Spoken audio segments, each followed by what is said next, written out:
तीसरा जो केस है उसमें इन्होंने डेप्रिसिएशन रिकॉर्ड करना है, डेप्रिसिएशन एक्सपेंस डेबिट 64,000 से और अलाउंसेस फॉर डेप्रिसिएशन क्रेडिट 64,000। 10% जो है डेप्रिसिएशन चार्ज किया इन्होंने फिक्स्ड एसेट्स में, और फिक्स्ड एसेट इनके पास सिर्फ और सिर्फ एक्सरे मशीन है।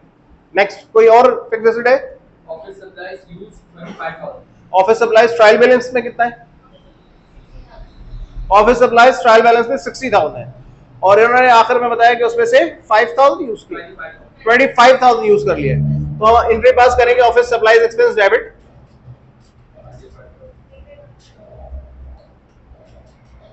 25,000 और ऑफिस सप्लाईज क्रेडिट 25,000। इसके बाद क्या है? एक्रूड कंसल्टेशन फी 30,000 और ट्रायल बैलेंस में क्या है? कंसल्टेशन फी 2,50,000। ओके, आपने जो रिसीव कर लिए इनकम वो रिकॉर्ड कर लिए कंसल्टेशन फी के तौर पर, जबकि उसने कहा उसमें से कुछ अक्रूड भी। अक्रूड का मतलब यहाँ पर रिसीवेबल है, इनकम रिसीवेबल होती है, अक्रूड होती है। तो कितना अमाउंट है कंसल्टेशन फी के अंदर? 30,000। अक्रूड में 30,000। तो हम एंट्री पास करेंगे कंसल्टेशन फी रिसीवेबल डेबिट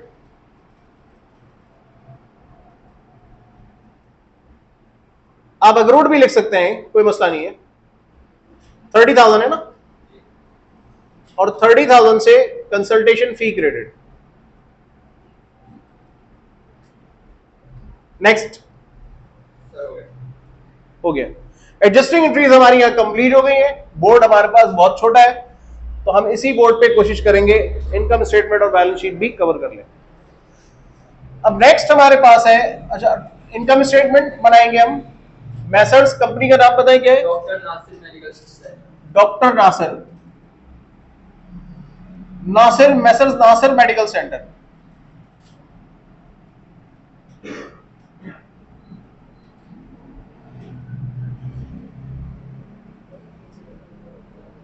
पीरियड कौन सा है?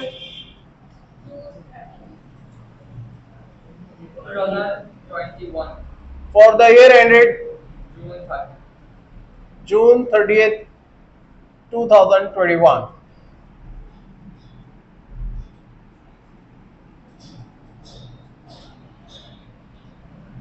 इनकी इनकम में कोई सेल्स नहीं है, रेवेन्यू जो है इनका, इनकी कंसल्टेशन फी है।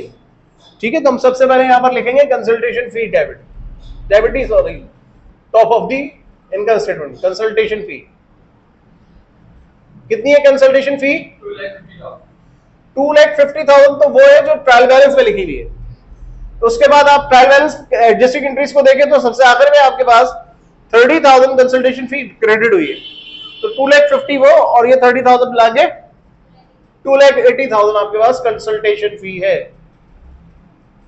इसके बाद इनके एक्सपेंसेस में क्या है? Salary expense. तो कंसल्टेशन फी में से ये लेस करेंगे ऑपरेटिंग एक्सपेंस।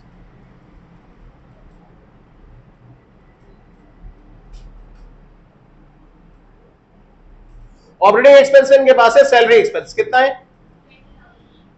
ट्रायल बैलेंस में कितना है? 20,000। 20,000, और यहाँ 5,000 डेबिट मजीद है, तो दोनों मिलाकर कितने हो गए? 25,000। उसके बाद क्या है? यूटिलिटी एक्सपेंस यूटिलिटी एक्सपेंस कितना है? 10,000।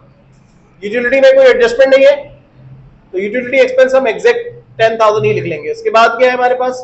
रेंट एक्सपेंस रेंट एक्सपेंस कितना है? 3,000। रेंट एक्सपेंस ट्रायल बैलेंस में? नहीं, ट्रायल बैलेंस में नहीं है, ट्रायल बैलेंस में एक्सपेंसेस खत्म हो गए। जब ट्रायल बैलेंसेस में एक्सपेंसेस खत्म हो जाए तो फिर हम एडजस्टमेंट से एक्सपेंस उठाते हैं, और यहाँ पहला है रेंट एक्सपेंस 15,000। उसके बाद है डेप्रिसिएशन एक्सपेंस 64,000। उसके बाद है ऑफिस सप्लाईज एक्सपेंस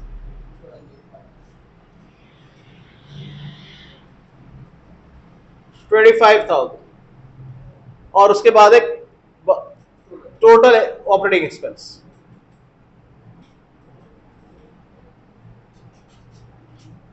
मुझे बताइए कितना है ये टोटल? 1,39,000। कंफर्म? 1,39,000 को माइनस करेंगे हम 2,80,000 में से। 141,000 हमारा नेट प्रॉफिट है, नेट प्रॉफिट या नेट इनकम, नेट इनकम या नेट प्रॉफिट। जब आप फाइनल करने लगे इनकम स्टेटमेंट को तो ये देख लीजिएगा कि एडजस्टिंग एंट्री के अंदर हर एक आइटम में ड्यूअल एंट्री है ना, डेबिट क्रेडिट ड्यूअल इफेक्ट में से एक एक इफेक्ट जो है वो इनकम स्टेटमेंट में आ चुका है। इसमें से एक आ गया, इसमें से एक आ गया, इसमें से एक आ गया, इसमें से एक आ गया, इसमें से एक आ गया, और जितने बचे हैं हम ये बैलेंस शीट में जाएंगे। Is it clear?